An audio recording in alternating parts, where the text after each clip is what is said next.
സിഖ് വിഘടനവാദികൾ അതുപോലെ രേഖകളില്ലാതെ എത്തിയ ഖലിസ്ഥാൻവാദികൾ ഇവരൊക്കെ തന്നെ അമേരിക്കയിൽ പലയിടത്തുമുണ്ട്. അവിടുത്തെ സിഖുകാർ നടത്തുന്ന റെസ്റ്റോറൻറ്റുകളിൽ ഗുരുദ്വാരകളിലൊക്കെയാണ് ഉള്ളത്.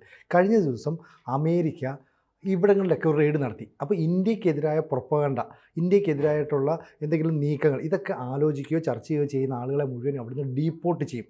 അങ്ങനെ രാത്രി 11 മണിക്ക് ന്യൂജേഴ്സിയിലും ന്യൂയോർക്കിലും സാൻ ഫ്രാൻസിസ്കോയിലും അടക്കം റെയ്ഡ് നടത്തി. അപ്പം ഇവരെയൊക്കെ പുറത്താക്കുക എന്ന് പറഞ്ഞാൽ അതിൻ്റെ അർത്ഥം ഡൊണാൾഡ് ട്രംപിന് നരേന്ദ്രമോദിയുമായിട്ട് നല്ല ഒരു അടുപ്പമുണ്ട് എന്നതിൻ്റെ സൂചന കൂടിയല്ലേ?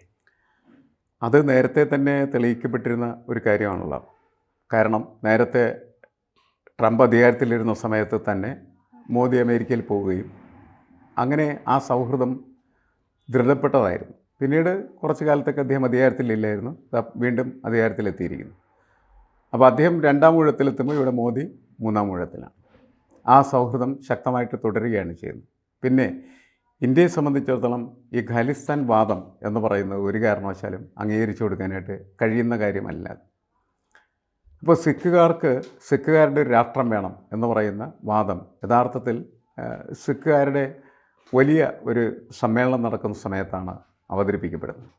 ആ പ്രമേയം ആദ്യം അംഗീകരിക്കപ്പെടുന്നത് അവരുടെ ആവശ്യങ്ങൾ അംഗീകരിക്കുന്നതിന് വേണ്ടിയുള്ള ഒരു പ്രമേയം എന്ന നിലയിലായിരുന്നെങ്കിലും പിന്നെ ആ പ്രമേയം പതുക്കെ രൂപപ്പെട്ടു വന്നത് സിഖ് രാഷ്ട്രം എന്ന് പറയുന്ന വാദത്തിലേക്കാണ് തിരിഞ്ഞത്. അതിൻ്റെ നേതൃത്വത്തിലേക്ക് അന്ന് വന്നതാണ് ഭിന്ദ്രൻവാല സുവർണക്ഷേത്രത്തെ ഒരു ആയുധപ്പുരയാക്കി മാറ്റുകയും നമ്മളുടെ സർക്കാരിനെതിരെ വലിയ തരത്തിലുള്ള പോരാട്ടവേദിയായിട്ട് അതിനെ ഉയർത്തുകയും ചെയ്തതാണ്. അപ്പോഴാണ് അന്നത്തെ നമ്മളുടെ പ്രധാനമന്ത്രി ശ്രീമതി ഇന്ദിരാഗാന്ധി വളരെ ശക്തമായ നിലപാടെടുക്കുന്ന ഒരു ഭരണാധികാരിയാണ് എന്ന് ലോകം അറിഞ്ഞതാണ്. അങ്ങനെ സിഖുകാർക്കെതിരെ, സിഖ് തീവ്രവാദത്തിനെതിരെ, സിഖ് വിഘടനവാദത്തിനെതിരെ ശക്തമായിട്ടുള്ള നിലപാടെടുക്കുകയും അതാണ് ബ്ലൂ സ്റ്റാർ ഓപ്പറേഷൻ എന്ന് പറയുന്ന പ്രതിഭാസമായി മാറുകയും ഭിന്ദ്രൻവാല അടക്കമുള്ളതായ ആളുകളെ അന്ന് അവിടെ നിന്ന് തുരത്തി എന്ന് പറഞ്ഞാൽ ഭിന്ദ്രൻവാലയെ കൊന്നു. അതേപോലെ തന്നെ മറ്റ് പല ഈ തീവ്രവാദ സിഖുകാരും മരിച്ചു വീണു. ബാക്കിയുള്ളവരെ പിടിച്ച് ഗവൺമെൻറ് ജയിലിലടച്ചു. അതിൻ്റെ ഒരു പ്രതികാരമായിരുന്നു ഇന്ദിരാഗാന്ധിയുടെ കൊലപാതകം എന്ന് പറയുന്നത്. ഇന്ദിരാഗാന്ധിക്കൊപ്പം ഇന്ദിരാഗാന്ധിയുടെ ഗാർഡാണ് എന്ന നിലയ്ക്ക് സേവനമനുഷ്ഠിച്ചിരുന്ന 2 സിഖുകാരാണ് അവസാനം ഒരു ദിവസം രാവിലെ ഇന്ദിരാഗാന്ധി നടക്കാനിറങ്ങിയ സമയത്ത് അവർ വെടിവെച്ച് കൊല്ലും. അപ്പോൾ ഇത്രയും രൂക്ഷമായ ഒരു പ്രശ്നം ഖാലിസ്ഥാൻ വാദം എന്ന് പറയുന്നതായിട്ടുള്ള പ്രക്രിയയുടെ പിന്നിലുണ്ട്. ഇന്ത്യയിൽ നടപ്പിലാക്കാനായിട്ട് പറ്റില്ല എന്ന് ബോധ്യപ്പെട്ട സമയത്ത് ആ തീവ്രവാദികളാണ് കാനഡയിലേക്കും അമേരിക്കയിലും ഒക്കെ കുടിയേറുകയും അവിടെ നിന്ന് ആ പ്രവർത്തനം തുടരുകയും ചെയ്യുന്നു. കുറേ നാളുകളായി മോദിയും അതേപോലെ തന്നെ കാനഡ പ്രധാനമന്ത്രിയും ഒക്കെ ആയിട്ട് ഇക്കാര്യത്തിൽ രൂക്ഷമായിട്ടുള്ള അഭിപ്രായ വ്യത്യാസങ്ങൾ ഉണ്ട്. ചില ഭീകരരെ എന്തു ചെയ്യുന്നു, തകർക്കുന്നു. അപ്പോൾ അത് നമ്മുടെ ഭരണകൂടത്തിൻ്റെ അറിവോടുകൂടിയാണ് എന്നെല്ലാം പറഞ്ഞ് പ്രചരണങ്ങൾ അഴിച്ചുവിടുകയും നമ്മുടെ രാജ്യത്തിനെതിരെ പ്രചരണം വരികയും ചെയ്യും. നമ്മൾ ശക്തമായിട്ടുള്ള നിലപാടെടുത്തു. ആ നിലപാടിനെ സഹായിക്കുന്ന ഒരു സമീപനമാണ് അമേരിക്ക പുലർത്തിപ്പോകുന്നത്. അത് കുറച്ചും കൂടി തീക്ഷ്ണമായിട്ടുള്ള രീതിയിൽ നടപ്പിലാക്കാൻ പോകുന്ന ഒരു സാഹചര്യമാണ് ഇപ്പോൾ നമ്മുടെ മുന്നിലെത്തിയിരിക്കുന്നത്. അപ്പോൾ ഈ ഗുർപത്വന്ത് സിംഗ് പൻവൻ എന്ന് പറയുന്ന ഖലിസ്ഥാൻ ഭീകരവാദി ഈ ഡൊണാൾഡ് ട്രംപിൻ്റെ ഇനാഗുറൽ ചടങ്ങിൽ പങ്കെടുത്തെന്ന് മാത്രമല്ല ഖലിസ്ഥാൻ സിന്ദാബാദ് എന്ന് അവിടെ നിന്ന് മുദ്രാവാക്യം വിളിക്കുന്നു. അത് ഡൊണാൾഡ് ട്രംപിനും അമേരിക്കയ്ക്കും വലിയ നാണക്കേടുണ്ടാക്കി. ഇന്ത്യ ടെററിസ്റ്റ് എന്ന് മുദ്ര കുത്തിയ ഒരാൾ അവിടെ പോയി നിന്ന് ഖലിസ്ഥാനെ സിന്ദാബാദ് വിളിക്കുന്നു. മാത്രമല്ല ഇത്തരത്തിലുള്ള നിലപാടുമായി വന്ന ആൾക്കാർ, ഇപ്പം സാർ നേരത്തെ പറഞ്ഞതുപോലെ ഈ ഭിന്ദ്രൻവാലയുടെ അടക്കം ചിത്രങ്ങൾ അമേരിക്കയിലെ സിഖുകാരുടെ റെസ്റ്റോറൻറ്റ് വെച്ചിട്ടുണ്ട്. ഡോവലിനെയും അതുപോലെ മോദിയും ഒക്കെ അപഹസിക്കുന്ന ചിത്രങ്ങളുണ്ട്. ഇനി അത്തരത്തിലുള്ള ചിത്രങ്ങൾ വെച്ച് ഇന്ത്യയെ അപകീർത്തിപ്പെടുത്തുന്ന കാര്യങ്ങൾ നടന്നാൽ ഈ ഹോട്ടലുകളുടെ ലൈസൻസ് പോലും റദ്ദാക്കും, ഗുരുദ്വാരകൾ അടച്ചുപൂട്ടും എന്ന് കൃത്യമായൊരു വാണിംഗ് ആണ് ട്രംപ് നൽകുന്നത്. മാത്രമല്ല ഈ പറയുന്ന സിഖുകാർ ഇപ്പോൾ 70-ലും 80-ലും ഒക്കെയാണല്ലോ ഈ ഖലിസ്ഥാൻ വാദം ശക്തമായത്. അന്ന് അവർ കാനഡയിലോട്ടാണ് പോയത്. കാനഡ സ്വീകരിച്ചെങ്കിലും അവർ പിന്നീട് നുഴഞ്ഞു കയറി മറ്റും അമേരിക്കയിലെത്തുകയാണ് ചെയ്യുന്നത്.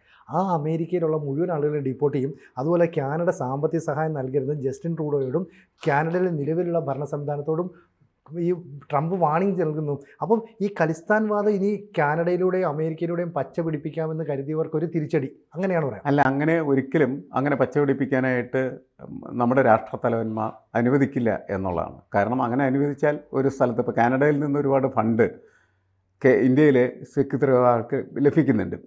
ആ ഫണ്ടിൻ്റെ വഴി അടക്കുക എന്നുള്ളതായിരുന്നു ആദ്യത്തെ ജോലി. അത് ഏതാണ്ട് ഒരുവിധം വിജയിച്ചു കഴിഞ്ഞു എന്നാണ് ഞാൻ മനസ്സിലാക്കുന്നത്. അവിടെ നിന്ന് ഇപ്പോൾ ഫണ്ടിങ്ങനെ ഒഴുകി വരുന്ന ഒരു സാഹചര്യമില്ല. ഫണ്ടെങ്കിലും അവർ കടത്തുന്നുണ്ടാവും. അപ്പോൾ അതിൽ അമേരിക്കയുടെ സഹായം നേരത്തെ തന്നെ നമ്മളെ രാജ്യം തേടിയിട്ടുണ്ട്, അത് ലഭിക്കുകയും ചെയ്തിട്ടുണ്ട്. ബൈഡൻ ഭരണകൂടം അന്ന് സഹായിച്ചില്ല, പക്ഷേ ട്രംപ് വന്നപ്പോൾ നേരെ തിരിഞ്ഞു. അതെ, അതാണ് സംഭവിച്ചത്. ബൈഡൻ അതിനകത്ത് താല്പര്യമില്ല, പക്ഷേ ട്രംപിന് അതിൻ്റെ താല്പര്യമുണ്ട്. ആ താല്പര്യം എന്ന് പറയുന്നത് ഇന്ത്യ എന്ന് പറയുന്ന രാജ്യത്തോടുള്ള താല്പര്യത്തിനേക്കാൾ കൂടുതലായിട്ട് അദ്ദേഹത്തിൻ്റെ സുഹൃത്തായിട്ടുള്ള മോദിയോടുള്ള താല്പര്യമാണ്. അതിപ്പോൾ രാഷ്ട്രത്തലവന്മാർ തമ്മിലുള്ള സൗഹൃദങ്ങൾ പലപ്പോഴും രാഷ്ട്രങ്ങൾക്ക് ഗുണകരമായി തീരും. ഇവിടെ അതാണ് സംഭവിച്ചിരിക്കുന്നത് എന്നാണ് എനിക്ക് തോന്നുന്നത്. കാരണം അമേരിക്കയിൽ കാലൂന്നി നിന്നുകൊണ്ട് ഇന്ത്യക്കെതിരെ ഒരു പ്രവർത്തനം നടത്താൻ അവിടുത്തെ സിക്കാർ ഒരിക്കലും അനുവദിക്കില്ല. ഹോട്ടലുകൾ, വ്യവസായങ്ങൾ, പല മേഖലകൾ, അവിടെയൊക്കെ സിക്കാരുണ്ട്. ആ സിക്കാർ സമ്പാദിക്കുന്നതായിട്ടുള്ള പണത്തിൻ്റെ ഒരു പങ്ക് ഈ തീവ്രവാദ പ്രവർത്തനത്തിന് അവർ കൊടുക്കാനായിട്ട് തയ്യാറാവുകയാണ് ചെയ്യുന്നത്.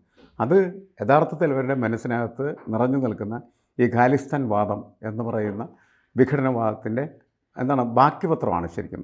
അത് മാറ്റി കളയേണ്ടത് ആവശ്യമാണ്, അത് ഇല്ലാതാക്കേണ്ട ആവശ്യമാണ്. അത് അധികാരത്തിലൂടെ നമുക്ക് ഇല്ലാതാക്കാനായിട്ട് കഴിയും. അതല്ലാതെ അവരുമായിട്ട് സംസാരിച്ച് വളരെ സൗഹാർദ്ദപരമായിട്ടുള്ള സമീപനം എടുത്തുകൊണ്ടും അത് ഇല്ലാതാക്കാനായിട്ട് കഴിയും. ഇപ്പോൾ ഇന്ത്യയിൽ സിഖ് സമൂഹം എന്ന് പറയുന്നത് ഇന്ത്യൻ സമൂഹത്തിനോടൊപ്പം ലയിച്ചേർന്ന് നിൽക്കുകയും ഇന്ത്യയുടെ ഭാഗമായി അവർ പ്രവർത്തിക്കുകയും ചെയ്യുന്നതാണ്. എന്നാൽ അതിൽ ചില സിഖുകാർ നേരത്തെ സൂചിപ്പിച്ച ഈ വിഘടനവാദികളും അതേപോലെ തന്നെ തീവ്രവാദികളും അതേപോലെ ഖാലിസ്ഥാൻ വേണ്ടിയിട്ട് നിലനിൽക്കുന്ന ആൾക്കാരാണ്. അപ്പോൾ അവർ തിരഞ്ഞുപിടിക്കുക, ഒറ്റപ്പെടുത്തുക. അപ്പോൾ അമേരിക്ക ചെയ്യുന്നൊരു പ്രധാനപ്പെട്ട ഗുണം എന്താണെന്ന് വെച്ചാൽ അങ്ങനെ പ്രവർത്തിക്കുന്നു എന്ന് കണ്ടെത്തുന്ന മുഴുവൻ ആളുകളെയും അമേരിക്കയിൽ നിന്ന് പുറത്താക്കും. ഡിപ്പോർട്ടിങ് എന്ന് ഉദ്ദേശിക്കുന്നത് അത് തന്നെയാണ്. അത് ഇന്ത്യയിലേക്ക് ചിലപ്പോൾ കൈമാറിയെന്നിരിക്കും, അല്ലെങ്കിൽ അവരവിടെ നിന്ന് പുറത്താക്കും. ഇപ്പോൾ ഈ അമേരിക്കയിലെ പല ക്യാമ്പസുകളിലും യൂണിവേഴ്സിറ്റികളിലും സെമിനാറുകളും സിമ്പോസിയങ്ങളും ഉദ്ഘാടനം ചെയ്യാൻ രാഹുൽ ഗാന്ധി പോയിരുന്നു. അവിടെ എല്ലാം തന്നെ ഇന്ത്യ വിരുദ്ധ നിലപാടുകളുമായി ബന്ധപ്പെട്ട ചർച്ചകളാണ് നടത്തിയത്. ഈ ചർച്ചകളുടെ സംഘാടകർ എന്ന് പറയുന്നത് ജമ്മു കാശ്മീരിൽ നിന്നും പഞ്ചാബിൽ നിന്നുമൊക്കെ പോയ അധ്യാപകരും വിദ്യാർത്ഥികളുമാണ്. അവർ പഠിക്കാനെന്ന വ്യാജനയും അല്ലെങ്കിൽ അധ്യാപകർ എന്ന രീതിയിൽ അമേരിക്കയിലെത്തുന്ന അവരാണ് ഇതിൻ്റെ സംഘാടകരെന്ന് തിരിച്ചറിഞ്ഞതോടുകൂടി ട്രംപ് അവരെയും തെരഞ്ഞു പിടിക്കുന്നു. എന്നിട്ട് പറയുന്നു, നിങ്ങൾ ചെയ്ത പ്രവൃത്തികളൊക്കെ വളരെ തെറ്റാണ്, ഇനി ഇത്തരം പ്രവൃത്തികളുമായിട്ട് നിങ്ങൾ മുന്നോട്ട് പോയാൽ ശക്തമായ നിലപാട് സ്വീകരിക്കും. കഴിഞ്ഞ തവണ ഇത് സംഘടിപ്പിച്ച ആളുകൾക്കെതിരെ കേസും എടുത്തിട്ടുണ്ട്. അപ്പോൾ ആ വിദ്യാർത്ഥികളും അധ്യാപകരും ഉൾപ്പെടെ പുറത്തേക്ക് വന്നു. അതിനിടയിലാണ് ട്രംപും മോഡിയും തമ്മിൽ ഫോണിൽ സംസാരിച്ചു. ഫെബ്രുവരിയിൽ നമുക്ക് കൂടിക്കാഴ്ച നടത്താമെന്നുള്ളതിൻ്റെ ഏകദേശ ധാരണ, ഡേറ്റ് വന്നിട്ടില്ല. അപ്പോൾ ബെഞ്ചമിൻ നെതന്യാഹുവുമായിട്ട് ട്രംപ് ഒരു കൂടിക്കാഴ്ച നടത്തിയാൽ അടുത്ത ഒരു ലോകത്തലവൻ കൂടിക്കാഴ്ച നടത്തുന്നത് ചിലപ്പോൾ മോദിയായിരിക്കും. അത് ലോകരാജ്യങ്ങൾക്ക് ഒരു സന്ദേശം കൂടിയല്ലേ നൽകുന്നത്, രാഹുലിൻ്റെ ഈ വിഘടന പ്രവർത്തനങ്ങൾ. അവിടെ ഇപ്പോൾ സാധാരണ മുൻകാലങ്ങളിലൊക്കെ ഇതുമാരെ വിദേശ യൂണിവേഴ്സിറ്റികളിൽ അല്ലെ സർവകലാശാലകളിലും ക്യാമ്പസുകളിലൊക്കെ ഇന്ത്യൻ വിദ്യാർത്ഥികൾ ഒരുമിച്ച് ചേർന്ന് അവരുടേതായിട്ടുള്ള ഗ്രൂപ്പ് ഉണ്ടാക്കുകയും അവർ പ്രവർത്തനം നടത്തുകയും ചെയ്യും. പക്ഷേ ആ പ്രവർത്തനങ്ങൾക്ക് വേറൊരു സ്വഭാവം ഉണ്ടായിരുന്നു. പ്രത്യേകിച്ച് നമുക്ക് സ്വാതന്ത്ര്യം ലഭിക്കാതിരുന്ന ഘട്ടത്തിൽ നമ്മളുടെ സ്വാതന്ത്ര്യത്തിന് വേണ്ടിയിട്ടുള്ള പോരാട്ടത്തിൻ്റെ വേദികളായിട്ടാണ് അതെല്ലാം മാറിയിരുന്നത്. ഇപ്പോൾ പുതിയ സാഹചര്യം വന്ന സമയത്ത് ഈ ജമ്മു കാശ്മീരിലും അതുപോലെ തന്നെ പഞ്ചാബിലൊക്കെയുള്ള തീവ്രവാദികളായിട്ടുള്ള ആളുകൾ അവരുടെ മനസ്സിനെ വ്രണപ്പെടുത്തിയ പല സംഭവങ്ങളും ഇവിടെ ഉണ്ടായിട്ടുണ്ടാകും. ആ വ്രണം അവരിങ്ങനെ പതുക്കെ നക്കി തോർത്തി അതിനെ പകയുടെ രൂപത്തിലാക്കുകയും അങ്ങനെയാണ് പലപ്പോഴും അമേരിക്കൻ ക്യാമ്പസുകളിലും കാനഡ ക്യാമ്പസുകളിലുമൊക്കെ പഠിക്കുന്ന വിദ്യാർത്ഥികളും അവിടെ പഠിപ്പിക്കുന്ന അധ്യാപകരും ചിലരൊക്കെ ചേർന്ന് ഇത്തരത്തിൽ ഗ്രൂപ്പുകൾ ഉണ്ടാക്കുകയും ആ ഗ്രൂപ്പുകൾ സെമിനാറുകൾ നടത്തുകയും ആ സെമിനാറിലൂടെ പല ഘട്ടങ്ങളും നല്ല അഭിപ്രായങ്ങളും ഉണ്ടായിരിക്കും, ചീത്ത അഭിപ്രായങ്ങളും ഉണ്ടായിരിക്കും. പക്ഷേ അതിൻ്റെ മൊത്തം ഫലം എന്ന് പറയുന്നത് ഇന്ത്യ വിരുദ്ധ ഗ്രൂപ്പായിട്ട് അതിനെ മാറ്റിയെടുക്കുന്നു എന്നുള്ളതാണ്. അപ്പോൾ അതിനെതിരെ നമ്മൾ ശക്തമായിട്ടുള്ള നിലപാടെടുക്കുന്നു. ആ നിലപാട് ഒരു രാഷ്ട്രം എടുക്കേണ്ട നിലപാടാണ്, അല്ല ഒരു വിട്ടുവീഴ്ചയും ചെയ്യേണ്ട ഒരു കാര്യവുമില്ല എന്നുള്ളതാണ്. ട്രംപ് അതിശക്തമായിട്ട് അതിനെ സഹായിക്കുന്നു. അതുകൊണ്ടാണ് ഇപ്പോൾ ഈ വരാൻ പോകുന്ന ഫെബ്രുവരി ചിലപ്പോൾ അടുത്ത സമയമായിരിക്കാം, എന്തായാലും ആദ്യത്തെ കൂടിക്കാഴ്ചയിൽ തന്നെ ഇക്കാര്യത്തിൽ വളരെ ശക്തമായിട്ടുള്ളൊരു നിലപാട് ഇരുവരും ചേർന്നെടുക്കാൻ സാധ്യതയുണ്ട്. ഇന്ത്യയെ തകർക്കുന്ന ഒരു സമീപനത്തിനും ആരെയും അനുവദിക്കില്ല. അതെല്ലാ രാഷ്ട്രങ്ങളുടെയും പൊതുവായിട്ടുള്ള കാഴ്ചപ്പാടാണ്. അത് നമ്മൾ കുറച്ചും കൂടി ശക്തിപ്പെടുത്തുന്നു എന്നുള്ളതാണ്. ഇപ്പോൾ യു കെയിലേക്ക്, ബ്രിട്ടനിലേക്കും അതുപോലെ തന്നെ ഓസ്ട്രേലിയയിലൊക്കെ ഇതുപോലെ തന്നെ ഇന്ത്യയിൽ നിന്ന് വിദ്യാർത്ഥികളും അധ്യാപകരും ഒക്കെ പോകുന്നുണ്ട്. അവരുമെല്ലാം തന്നെ ഈ ഖലിസ്ഥാൻവാദികളെ പരോക്ഷമായെങ്കിലും സപ്പോർട്ട് ചെയ്തിരുന്നു. അപ്പോൾ കാനഡയാണ് ഫണ്ട് നൽകിയത്. സാർ പറഞ്ഞ പോലെ ഇപ്പോൾ ആ ഫണ്ടിൻ്റെ വരവ് നിലച്ചു. മാത്രമല്ല ജസ്റ്റിൻ ട്രൂഡോയ്ക്ക് കൃത്യമായ വാണിംഗ് നൽകി. ട്രൂഡോയെയും അതുപോലെ തന്നെ കാനഡയെ അപമാനിക്കുന്ന രീതിയിലാണ് ട്രംപ് പെരുമാറിയത്.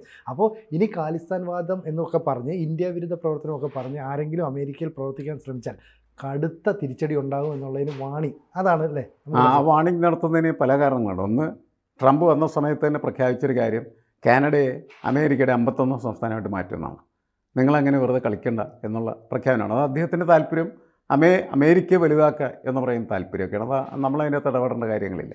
അപ്പോൾ അങ്ങനെയുള്ള തീരുമാനങ്ങളായിട്ട് പോകുന്ന സമയത്ത് കാനഡയെ സംബന്ധിച്ചിടത്തോളം അവരുടെ ഒരു ഐഡൻറ്റിറ്റിയുടെയും എക്സിസ്റ്റൻസിൻ്റെ പ്രശ്നമാണ്. അവരതിനെ ശക്തമായിട്ട് എതിർക്കാനുള്ള സാധ്യതയുണ്ട്. അതിനിടയിൽ സിഖ് തീവ്രവാദം എന്ന് പറയുന്ന ഒരു കാനഡയിൽ വന്നാൽ എനിക്കൊന്ന് കാനഡയും അതിനെ സഹായിക്കാനുള്ള സാധ്യതയില്ല. കാരണം അവരുടെ പ്രശ്നം അപ്പോൾ ട്രംപും അതേപോലെ തന്നെ കാനഡയും തമ്മിലുള്ള അധികാര തർക്കത്തിൻ്റെ പ്രശ്നമായി തീരുകയും അവരതിൽ കൂടുതൽ ഊന്നൽ കൊടുക്കാനായിട്ടുള്ള സാധ്യതയുണ്ട് എന്നാണ് എനിക്ക് തോന്നുന്നത്. അപ്പോൾ ഈ സിഖ് തീവ്രവാദത്തെ ഒരു കാരണവശാലും നമുക്ക് ന്യായീകരിക്കാൻ സാധ്യമല്ല. അത് മുൻപ് നമ്മൾ ന്യായീകരിച്ചിട്ടുള്ള ഇനിയും ഒരിക്കലും ന്യായീകരിക്കില്ല. ഒന്ന്, ഇന്ത്യയുടെ ഒരു പ്രധാനമന്ത്രിയെ തിന്നു തീർത്ത ഒരു കലാപം കൂടിയായിരുന്നു. അത് മാത്രമല്ല, നമ്മുടെ ഒരു അഖണ്ഡതയെ അതിനി തകർക്കാനായിട്ട് ആര് ശ്രമിച്ചാലും ഒരിക്കലും അതിനെ സഹായിക്കാനായിട്ട് ആരും ഉണ്ടാവുമെന്ന് ഞാൻ കണക്കാക്കുന്നില്ല. പഞ്ചാബ് മോഡൽ സമരത്തെക്കുറിച്ച് അന്ന് സംസാരിച്ച നമ്മുടെ ബാലകൃഷ്ണപിള്ള എന്ന് പറയുന്നതായിട്ട് രാഷ്ട്രീയ നേതാവിനെ ജയിലിൽ പിടിച്ചിടുകയാണ്. അപ്പോൾ സ്വാഭാവികമായിട്ടും ഈ വിഘടനവാദത്തെ പ്രോത്സാഹിപ്പിക്കുന്ന തരത്തിൽ ആര് സംസാരിച്ചാലും അവർക്ക് എതിരെ ആയിരിക്കും സമൂഹം, അതേപോലെ തന്നെ രാഷ്ട്രവും അങ്ങനെ തന്നെ.